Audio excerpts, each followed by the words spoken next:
The Egyptians believed that it was possible to live again after death, but this could only happen if the body was preserved in a lifelike form that the spirits known as the Ba, personality, and the Ka, life force, could recognize.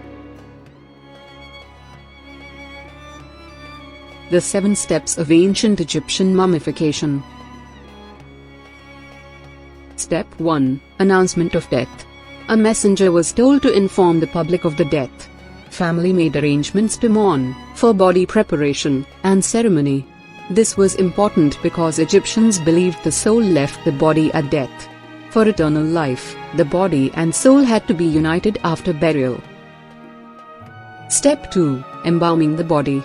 Embalming began in a special tent called Ibu. The body was first cleansed with palm wine.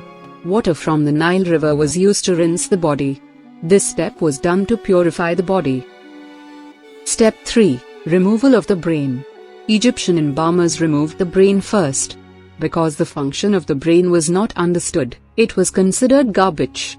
A long hook was thrust into the nose and the brains were pulled out. The brain was placed in water to dissolve.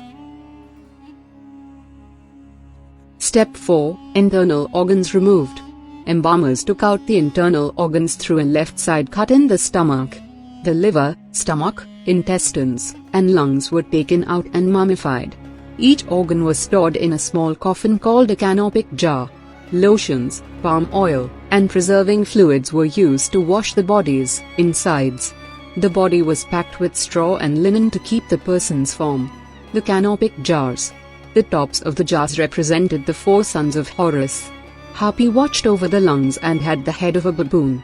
Duamutef looked after the stomach and was depicted with a jackal head. Kebzenuef protected the intestines and had the head of a falcon. Mset guarded the liver and was shown with a human head. Step 5. Drying the body out. The body was placed on a tilted slab and covered with natron salt. Natron absorbed water from the body which was collected in a bowl. Rotting of the body was prevented by removing moisture. For 40 days the body was laid outside to dry. Step 6. Wrapping the body. The eye of Horus was positioned over the abdomen slit and the body blessed. Hundreds of yards of linen were used, fingers and toes wrapped individually. Charms and papyrus were arranged inside the layers to protect the body. Priests wrote on the linen layers and recited ritual prayers. All wrappings were held together by a binding shroud. Step 6. Wrapping the body continued. Mummia, or a type of glue, was finally applied to hold it all together. Cosmetics and artificial eyes were used on the mummy's face. A portrait mask covered the mummy's head.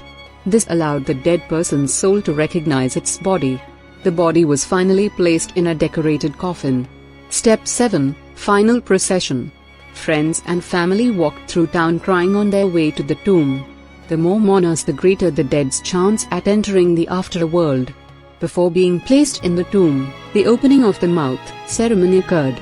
The family recited spells and the priest touched different parts of the mummy face. This ceremony allowed the mummy to eat, see, hear, and move in the afterlife. Step 7. Final procession continued. The Book of the Dead, canopic jars, and belongings were placed in the burial chamber. The Book of the Dead contained 200 spells and instructions for reaching eternal life. Weighing of the heart occurred after the tomb was sealed and witnessed by no one. The heart was the most powerful part of the person and center of the person's being. The heart was never removed from the body because it was used to judge one's life. Final procession continued. Gods of the underworld judged the heart on how well one behaved in life.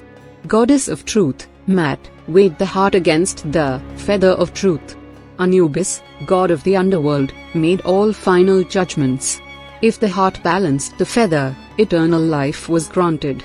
If not, the soul was doomed and the heart was fed to the monster.